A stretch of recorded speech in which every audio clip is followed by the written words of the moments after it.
If you haven't heard about Anchor, it's the easiest way to make a podcast. Let me explain.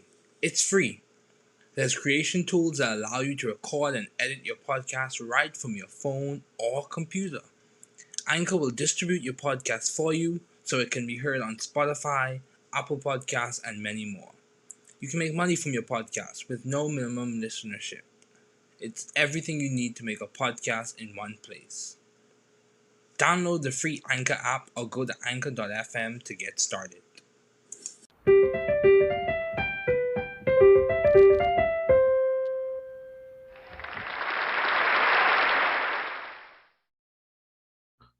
Welcome to the new Chemist Podcast. We're glad you're listening.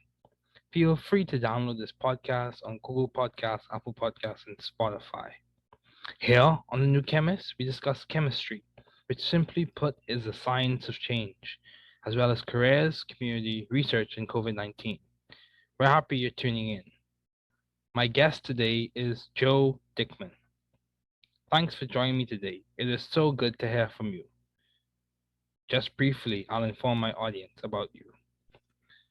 Joe Dickman is a good colleague and friend of mine. We attended Taylor University together. He currently is attending University of Wisconsin-Madison Medical School. We did research together under Dr. Daniel King, and he is an intelligent young man. It is so good to have him as a guest today on this podcast.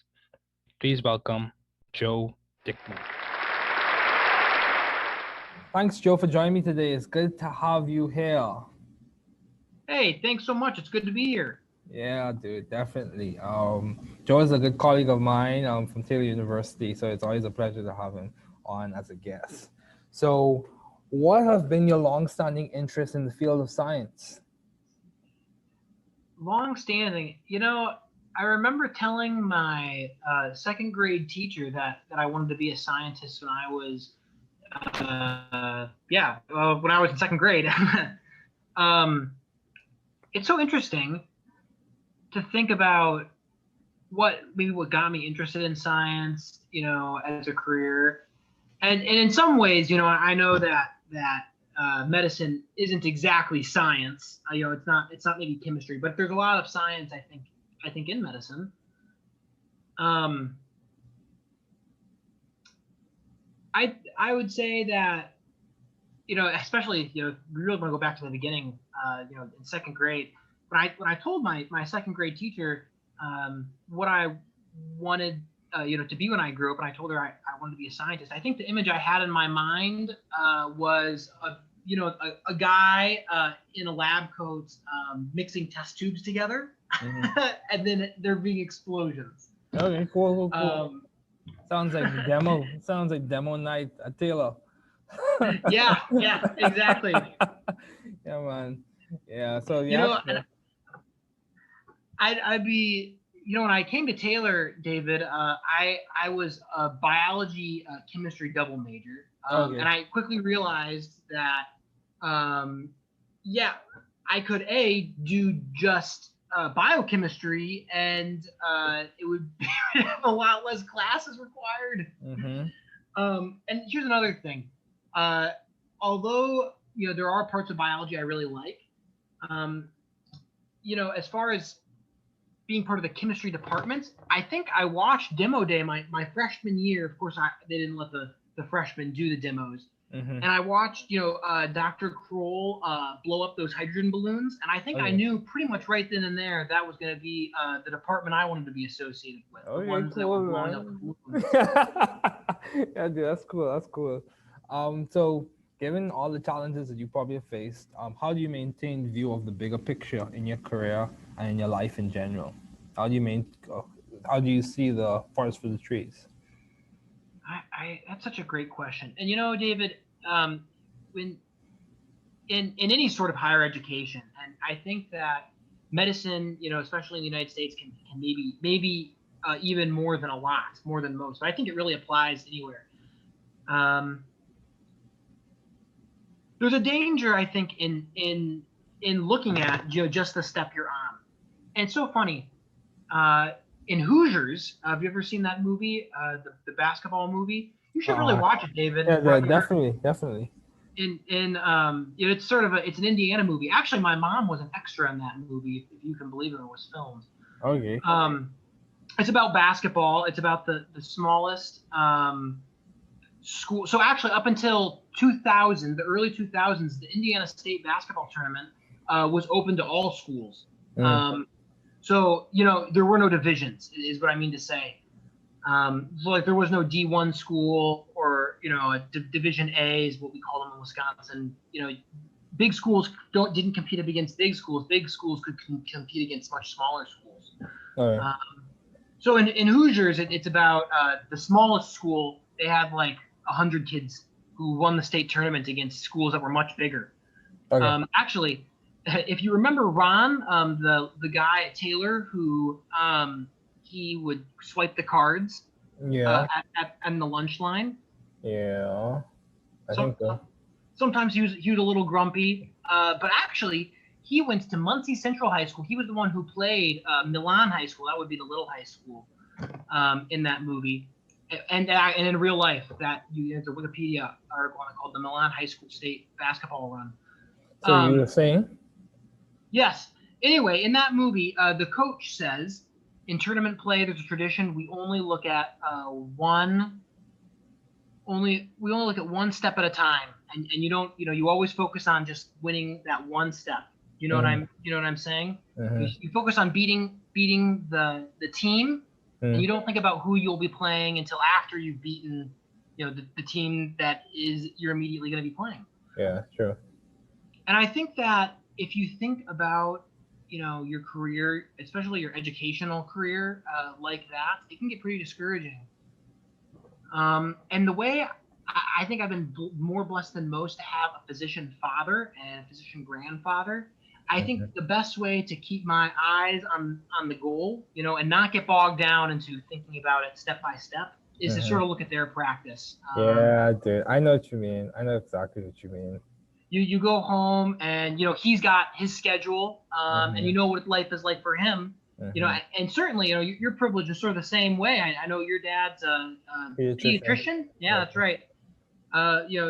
Back in the family islands in Bahamas, and so I'm sure when you go home, it's sort of the same thing. You talk with him about how the practice is going, and that sort of reminds you what you've got your eyes set on. Yeah. Right now I've got graduate from medical school, and before that, 2 years ago, it was get into medical school, graduate Taylor. Yeah. And if I didn't have it would be so discouraging to just be thinking about those littler steps, although they're actually pretty big, when you're right in them. Yeah, I know. And think about the main goal, which in the case of Hoosiers, win the state tournament, instead of the littler battle of just win that one game, which of course is important in its own right, but you always got to have your eyes set on that big picture. Yeah, I agree. Yeah, that's good. So, how did you seek or find the right environment for you to thrive scientifically and intellectually? Why did you choose Taylor? That's another way. In other words, why did you choose Taylor, and why did you choose Medical College of Wisconsin or the Medical College at Wisconsin-Madison or whatever it's called? Yeah. I'm a University of Wisconsin School of Medicine and Public Health. Okay. That's their big thing. They're so proud that they've got the public health in there. But anyway, to the main question here, what brought me to Taylor, and as far as what got me interested in medicine specifically, I talked about what got me interested in science. My second grade teacher, Mrs. Zimmerman. I would say for medicine specifically, it'd probably be my dad. Is probably my biggest inspiration as far as that career goal. But how did I attract people? It hasn't just been him, obviously, in my educational career. Even in high school, I was really blessed with a lot of teachers that I thought really fostered a love of learning. And while they didn't maybe teach me medicine, I think they taught me how to learn, and that's obviously important. Yeah. As far as Taylor is concerned, I heard about Taylor because my parents met at Taylor. Both of them are Taylor grads. Okay, same with my parents. My dad graduated with Kevin Diller and Dr. Mike Hammond, the provost of Taylor, who's the current provost of Taylor right now. And they graduated in 93. Okay. Um, so that I'd say that's sort of what brought me to Taylor. Was a desire to sort of follow in my dad's footsteps. I knew Taylor treated him pretty well, and he got into medical school, going to Taylor. So I figured that would be good for me as well. Yeah, that's true. And David, we didn't know each other my freshman year because I think you were at Georgia Tech. Is that where you were? Yeah, that's where I was. But if in some ways that's almost a blessing because I really feel like I wasn't I wasn't doing that well spiritually or maybe even mentally my freshman year. Oh wow. And it was sort of a struggle for me. I really miss my parents. I'm sure you can identify. Your parents are in the Bahamas. Well, mine were in Wisconsin, so they're not even that far away comparably, but they're still like a 7 or 8 hour drive.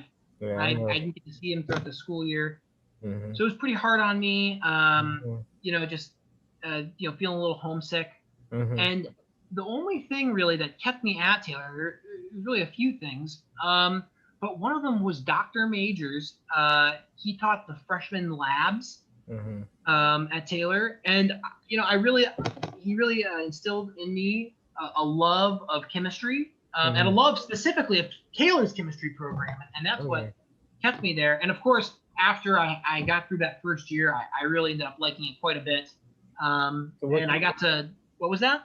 What caused the change? What caused the change from you not liking it to liking it?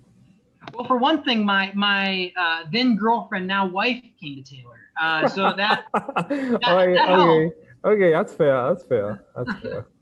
That definitely helped. Okay, that's fair. And I got right with God in a lot of ways, I think, after that. So that certainly helped as well. Okay. And also, I got put in classes with other great professors. You've taken organic chemistry with Dr. Leroy Kroll, but also taking analytical chemistry with Dr. King was huge. And even into my junior year, I really have got only good things to say for all of the professors there at the chemistry department. And as far as what I think contributed to me staying, it would really be, I thought their instruction was just so high quality. And also I thought that my peers there were great. David, I really have to say it was great getting to know you, people like Hannah Ewing, Erica Mitchell, Andrew Carter. All you guys really helped me a lot when I was there. So yeah, I guess I don't know. I feel like God just blessed me. I don't really feel like I earned or sought you guys out. In some ways, you guys sought me out. So thank you for that. Yeah, dude. I completely agree with you. Yeah, for me, I don't claim perfection in any way, shape, or form, and I make my share a bit of mistakes. So I don't think I've earned. Some things, but I'm grateful for what I do have, and I'm grateful for the people I've met. So yeah, dude, definitely. I share the same sentiments. I'm grateful for knowing y'all at Taylor, and yeah, it was a good time. So why did you choose University of Wisconsin-Madison for medical school? Well, for one thing, they were one of only 2 schools to accept me, and another thing is that there, as much as I love Taylor, and I really did, David, it really blessed me in so many ways, and thank you because you were a part of it. But I was looking to get a little bit closer to home, and Madison is only an hour drive from that must be nice. my house. That must be nice. It is very nice. And actually, I'm sitting in my parents' house right now. The huge map in the background is their map. Okay, cool. Yeah, man. So, Joe, how do you maintain a balanced life given all your responsibilities and accomplishments as a medical student, as someone who graduated from Taylor? All these accomplishments and your responsibilities now as someone who's going to eventually have a family. How are you maintaining balance, or trying to maintain balance, I should say? Yeah, well, David, it's been pretty hard to maintain balance. Medical school is pretty demanding, even more demanding than I think I was anticipating. Yeah. My wife is a great resource for me for maintaining balance. In the era of COVID, we both sort of work from home. Most of my lectures are online, and she sort of works remote. And we share an office. So it's really good having a conversational partner throughout the day. You know, if I want to talk to someone, I got someone right there. Yeah. It's great. You know, on the weekends, I guess it's hard not to be able to go out maybe as much as we could have without the pandemic going on. But you know, having that person there, we watch movies together. She's a great conversationalist. So I think that's really how. Very good. Good. So, Joe, what would you say has contributed most to your success as a student? My wife and my teachers. Okay. Especially right now. You know, medical school is pretty expensive in the United States. And because I'm married to just a great wife, I get the privilege of sort of being a parasite on her financially. So she pays for my my room and board and Okay. my medical expenses.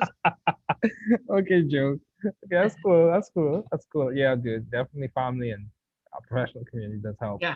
And she's So, that social support I was talking about, you know. yeah, dude, And you need that. You need that. Yeah. Yeah. Yeah, absolutely. And my teachers too. You know, I couldn't ask for better teachers at Taylor and at UW-Madison. So. Yeah, dude. For me, my social support comes from different areas. I don't know. For me, my social support during this time has come from me going to church as well as interacting with some of the Christian people on campus and talking to my family from home, and then a few people from the cohort, but that's about it. Yeah. Yep. So, how do you maintain vision and teamwork in your environment?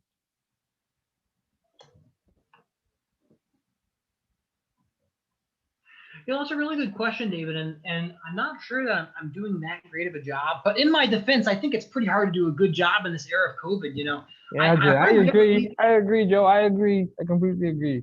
Yeah. I know that, you know, healthcare and medicine is a team sport, you know, and I wish I could involve my fellow medical students a little bit more, but you know, we're not really supposed to meet outside of you know, very specific circumstances. So, yeah, I really don't know how well I meet that ideal. But I think I got room to improve, and when we're all vaccinated, hopefully that'll change. Okay, dude, that's fine. That's completely fine. Joe, I respect that you're being like your normal self. You're being completely honest and upfront, which is something I respect. So, why did you choose biochemistry as a field to major in? You spoke about how you were interested in biology and chemistry, but was there something specific or any particular topic of interest that caused you to choose that as a major? Well, I've already talked about how the explosions on demo day were. Yeah, those are always good. You know, I really don't. The other reason is so much, you know, lamer. But I really was enjoying. You know, I talked about how my freshman year was hard, and it really was. One thing though that I'm blessed to say it was not really academically that bad for me. Okay. Or at least, you know, it was a college class, so at the collegiate level, you know, classes are challenging, but and they were challenging for me, but I enjoyed academic success in it. And I thought to myself, you know, if I can perform pretty well in these classes, you know, I might as well cultivate that. So, you know, the explosions and the fact that I was enjoying some academic success in there as well, and seemed to have a knack for it. Yeah, that's good. That's good. So,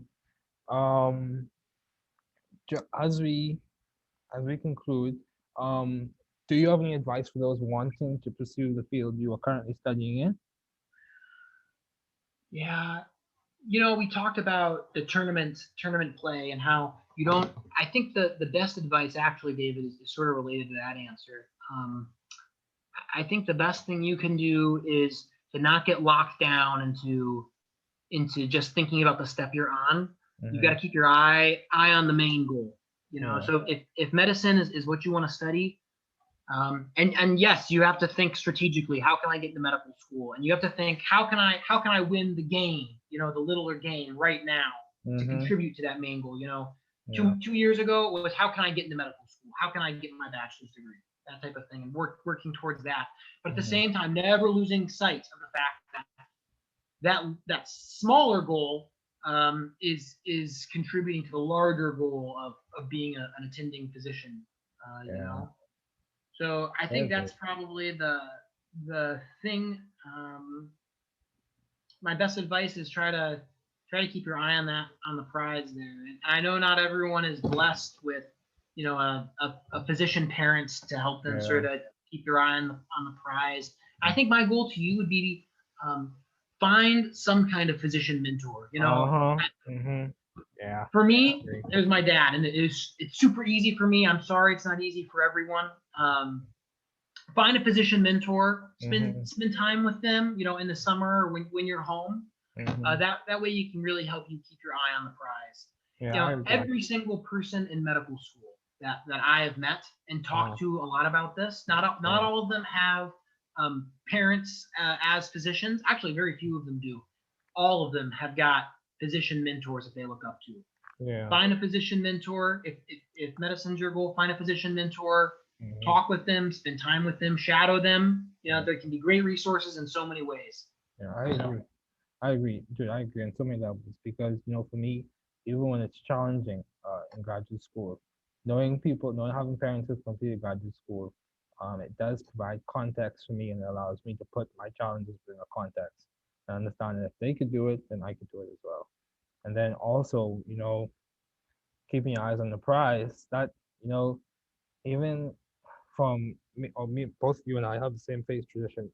So even in our faith, one of the things that we are one of the things that we are taught is fix your eyes on what you believe and who you believe in. So yeah, dude, that's definitely a good thing. So what has been some of the most beneficial advice you have received? What was that, David? What has been some of the most beneficial advice you have received?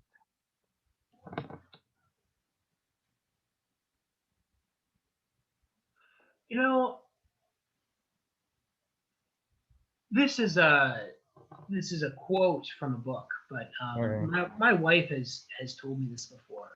Mm-hmm. The quote goes something like, "Things are rarely as bad as they seem." Okay.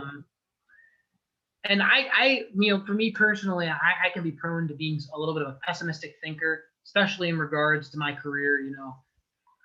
I don't know if you could tell us, but in college, I was always afraid that I wasn't going to get to medical school, or it was going to be a big struggle for me. You know what I'm saying? Okay. Yeah. And my wife gave me that bit of advice. And the quote comes from To Kill a Mockingbird. Atticus says it to Scout. That things are never as bad as they seem. So if you're prone to, like me, sort of doomsday thinking, that can be maybe something that can help lift you out of that. Okay. Yeah. Yeah, dude. I agree with that as well because when you start concentrating on the negative things that are happening, it could lead to a downward spiral. Yeah. So you have to,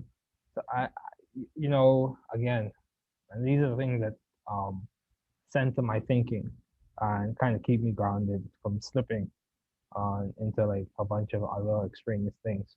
But it says one of the things that we taught in the faith tradition is to be aware of what you're thinking about.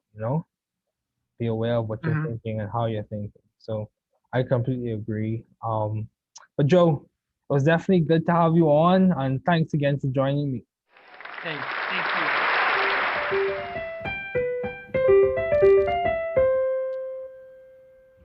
Thanks for listening. We're glad you were able to tune into this podcast.